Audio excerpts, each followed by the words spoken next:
Hello বন্ধুরা, কেমন আছো তোমরা সবাই? তো আমি কুসুম কুসুম ডেইলি লাইফস্টাইলে তোমাদের আবারও অনেক অনেক ভালোবাসা আর স্বাগত জানাই। তো দেখো, সকাল হয়ে গেছে, এখন ঘড়ির কাঁটায় প্রায় 9টার মতো বাজছে। তো আমি উঠে গেছি। উঠে এদিকে দেখো, প্রথমেই ছেলের জন্য খাবারটা বসিয়ে দিয়েছি।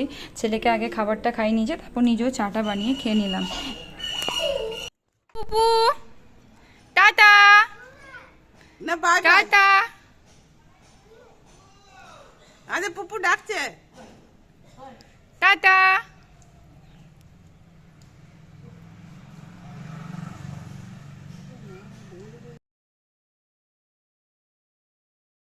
তো পুপুকেও দাদাইয়ের সাথে একটু বেরো বেরো করতে পাঠিয়ে দিলাম। আর পুপু না এখন কি বলো তো, নতুন নতুন হাঁটতে শিখেছে, তো ওই জন্য ওর হাঁটতে না খুব ভালো লাগছে, কিছুতেই কোলে চাপবে না, ও হেঁটে হেঁটেই যাবে। তো যাই হোক, ওকেও পাঠিয়ে দিলাম। এদিকে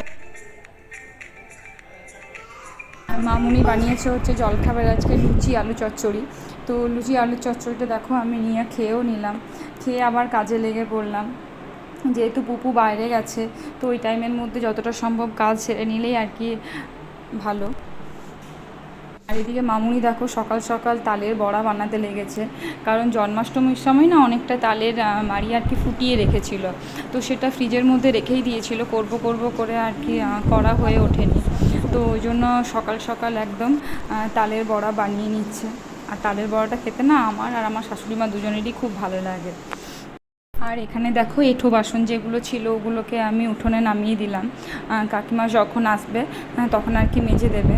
তো ওগুলোকে বাইরে নামিয়ে দিয়ে এসে আমি আবার দেখো এখানে বাবিন নিয়ে এসছে ডিম। তো ডিমগুলোকে গুছিয়ে রাখতে গেলাম, তখন দেখছি ডিম রাখার জায়গাটা না বেশ নোংরা হয়ে আছে, অনেক দিন পরিষ্কার করা হয়নি। তো ওই জন্য মামুনি বললো তাহলে পরিষ্কার করেই রেখে দে। তো আমি দেখো পরিষ্কার করে নিলাম, তারপর এক একটা করে ডিম আর কি রেখে নিলাম।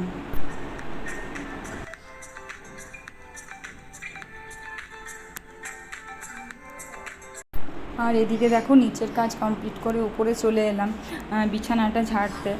সকালবেলায় উঠেই এটা পরিষ্কার করে নিতে পারি, কিন্তু কি বলো তো, ছেলে যেহেতু অনেকটা লেট করে ওঠে না, ও ঘুম থেকে উঠতেই 9:30 10টায় বেজে যায়। তো এরপর যদি পরিষ্কার করে নিচে যায় তাহলে কি হবে বলো তো, ওর খাবার করতে খাওয়াতে অনেকটা লেট হয়ে যাবে। তো তার জন্য আমি কি করি, ওকে আগে খাইয়ে দাইয়ে তারপর নিজেও খাওয়া দাওয়া করে তারপর আমি উপরে আসি বিছানাটা পরিষ্কার করতে।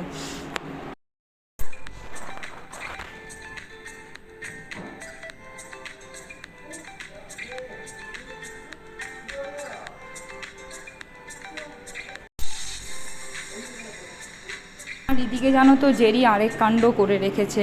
কালকে বিকেলবেলা না প্রচণ্ড হাওয়া দিচ্ছিল। তো কি হয়েছে, যেহেতু ওপরে যেহেতু পটি হিসু করে, তো তার জন্য ওপরে দরজাটা লেগে গেছিলো। তো ওপরে যেতে পারেনি, ও ডাইনিংয়ের মধ্যেই হিসু করে দিয়েছে। এবার ওই হিসুটা পরিষ্কার করতে আরেক ঝামেলা। কাকিমা তো ওটা পরিষ্কার করবে না, তার জন্য আমি কাকিমাকে বললাম তুমি শুধু ওপরটা ঝাড় দিয়ে চলে আসো, আমি মুছে দেবো। তো দেখো আমি এখন মুছেও নিলাম। একটার পর একটা কাজ বেড়েই যায় আর কি, যতই ভাবি জলদি জলদি করে নেবো কিছুতেই আর করে উঠতে পারি না।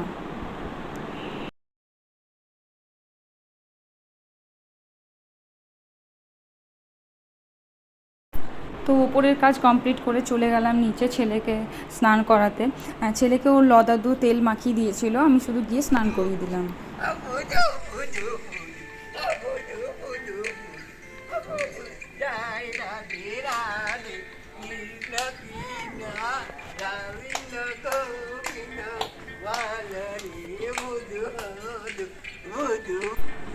আর আজকে না ছেলেকে আমি শ্যাম্পু করিয়েছি, কয়েকদিন ধরেই শ্যাম্পু করানো হয়নি, তো তার জন্য আজকে করিয়ে দিলাম। আর শ্যাম্পু করিয়ে না রুমের মধ্যে ঢোকালাম না, যেহেতু ওর রুমের মধ্যে ফ্যান চললে ঠান্ডাও লেগে যাবে। আর বাইরে না খুব একটা রোদ ছিল না, হালকা হালকা রোদ ছিল আর কি। তো তার জন্য ও বাইরেই দেখো উঠোনের মধ্যে ঘোরাঘুরি করছিল, তাতে করে ওর চুলটাও একটু শুকিয়ে গেল।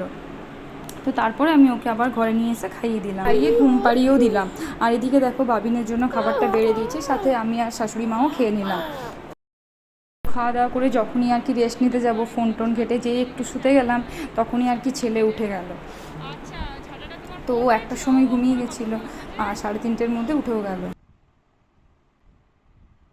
ডোডো, ও ডোডো, আর ঘুম থেকে উঠেই দেখো ঝাড় দিতে লেগে গেছে।